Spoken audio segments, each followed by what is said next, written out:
Howdy, howdy. The level 50 warrior quest to start the Heavensward warrior questline, given to us by Curious Gorge, Eastern Lenosha, north of Costa del Sol, is better axe around, like better ask around. Here we go. Mercy, I scarce recognized you. The flames of battle have tempered you like fine steel. Since last we spoke, I've resolved to start upon the path of the warrior anew. I swore that I would not succumb to the beast within again, as I did when I faced my brother in Wineport. Speaking of which, Broken Mountain has regained much of his strength, though when I speak to him of taking up the axe once more, he changes the subject and returns to his studies of arcanima and other scholarly pursuits. Nevertheless, his desire to spread the teachings of our ancestors to every corner of Eorzea remains unchanged. And you couldn't have come at a better time. I've just received a letter from Broken Mountain stating that he's uncovered information regarding ancient martial techniques. If you're interested, and I'm sure you are, why not accompany me to Camp Bronze Lake so that we might hear what he has to say together? 116 to teleport directly there. That is with the reduced rates from Free Company. Free Company. Till the day I die.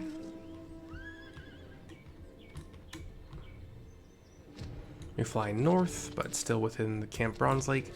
Broken Mountain is here. He's not as geared as we last saw him, but still has the warrior pants on, but no axe to be seen. We'll talk to him to continue here. What's this? Why'd I give myself a reminder 2 days in advance?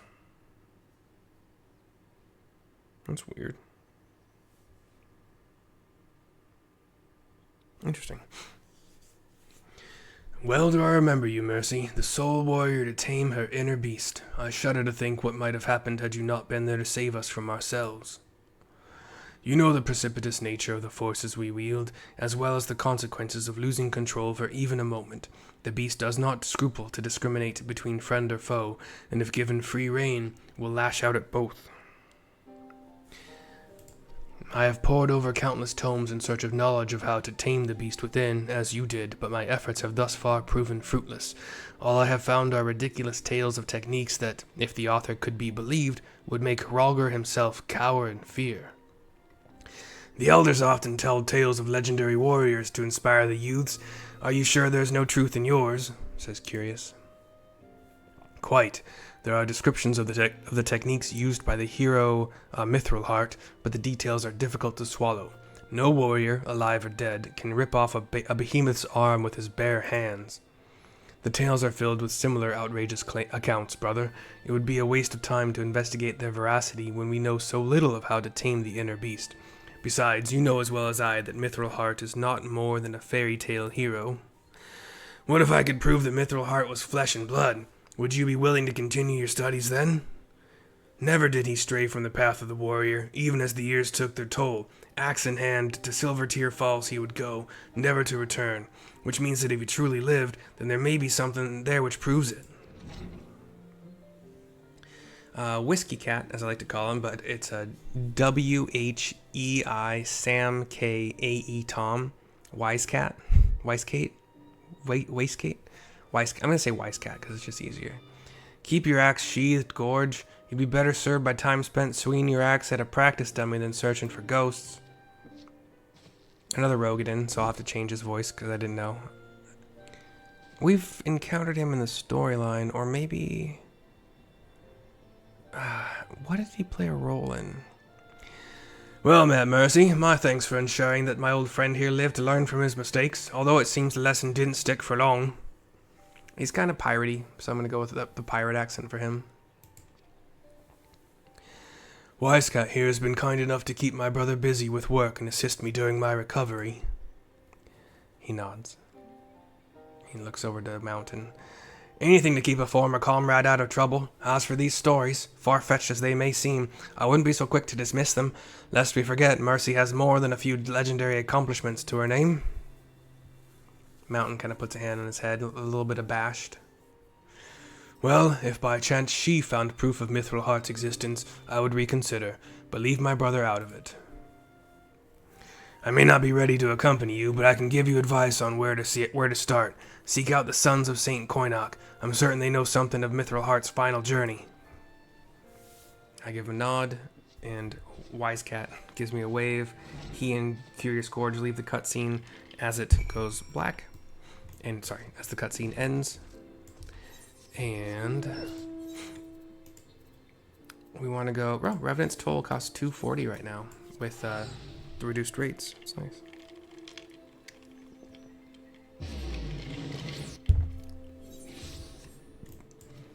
And then we fly east, southeast. I don't know what it is. My brain almost every time wants to call east, west, and west, east. I do not know why. I don't have problems with directions. Like, I actually dated a woman who, like, really had to remind herself which way was left and which way was right, but she was a freaking lawyer. So, like, I had no problem with directions, but for whatever reason. Anyway, sorry, I have to sneeze. I'm gonna mute this.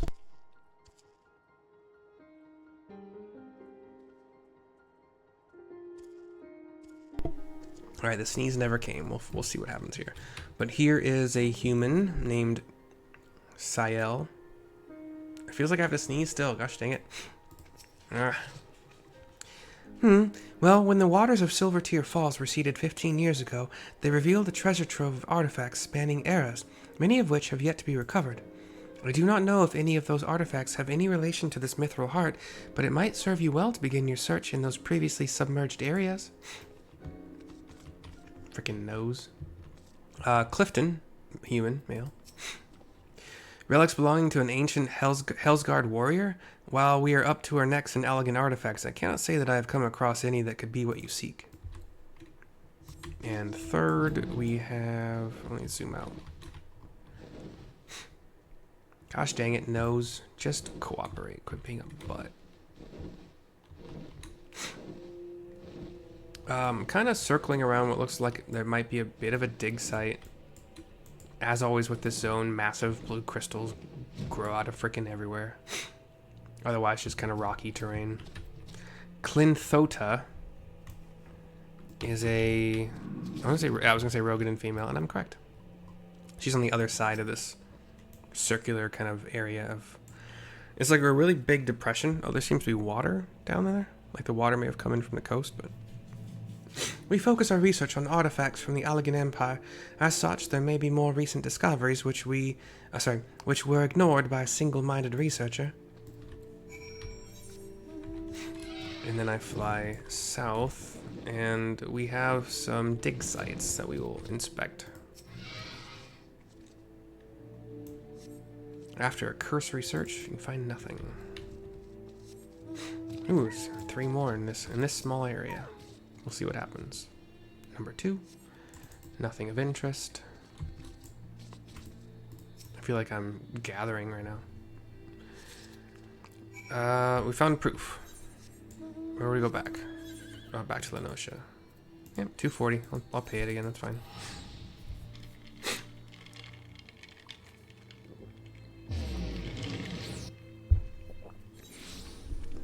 I've started, well, I can say I've started, but I've only done it once so far, but I have restarted, as of last week, doing the weekly Masked Carnival.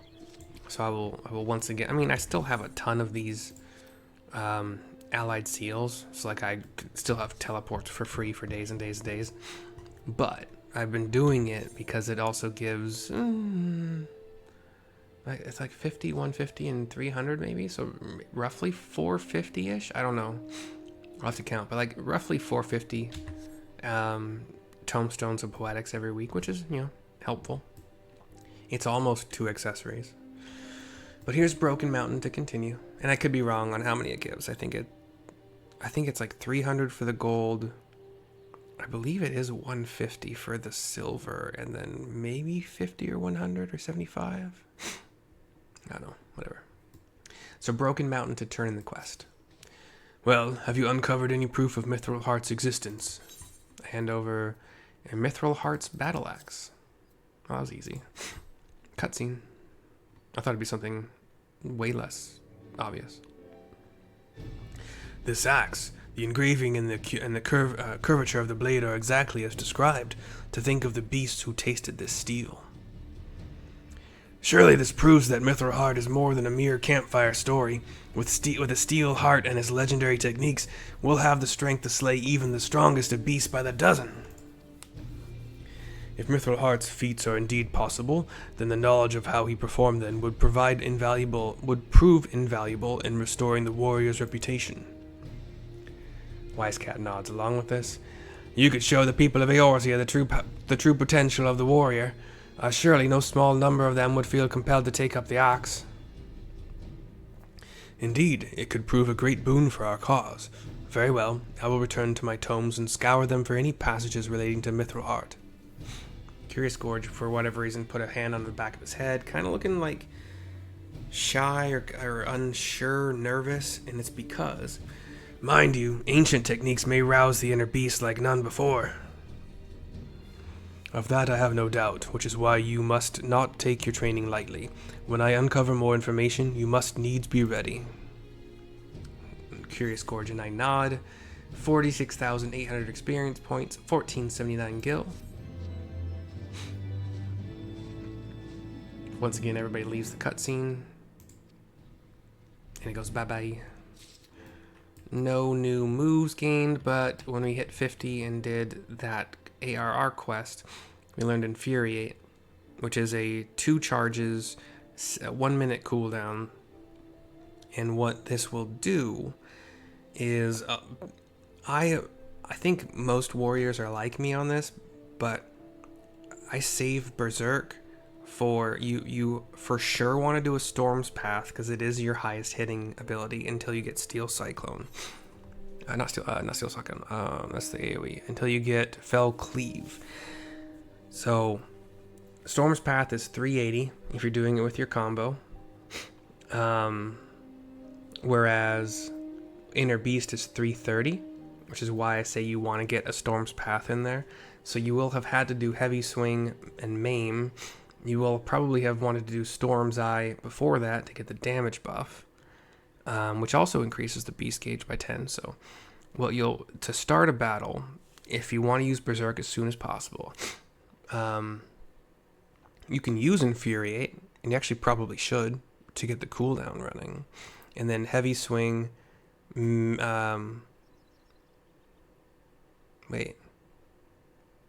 Heavy Swing, Maim, Storm's Eye, and that's going to bring you up to 70 on the beast gauge.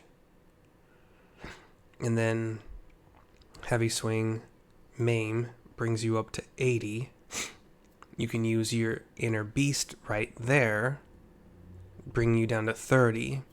Storm's Path brings you back up to 50, and you get to use your Storm's Path with the Berserk. Sorry, I didn't mention that. So your second round, Heavy Swing, Maim, Berserk, Storm's Path, Inner Beast. Sorry, nope. Well, you can do it that way, actually. Heavy Swing, Maim, Storm's Path, Inner Beast, or Inner Beast, Storm's Path, Inner Beast, whatever you want to do there. I just like to be sure that if I am wanting to do a second Inner Beast, then I have Storm's Path ready to go, and B, I am like 20 Inner Beast gauge, Beast gauge points away from my next Inner Beast. But I had never actually thought about it until now, but you do want to get this freaking time recast timer going as soon as possible. So actually, you probably even never want this to not be going. And that's a lot of negatives. You always want this timer to be active. Oh, it has to be in combat. So, since you're a tank, you are pulling with your ranged attack. Infuriate immediately, and then go into your Heavy Swing stuff. But, yeah. Okay. Anyway. Broken Mountain and myself, thank you for watching. We'll see you at level 52 for the next warrior quest when I hit that. For now, bye-bye. Hope you enjoyed. Laters.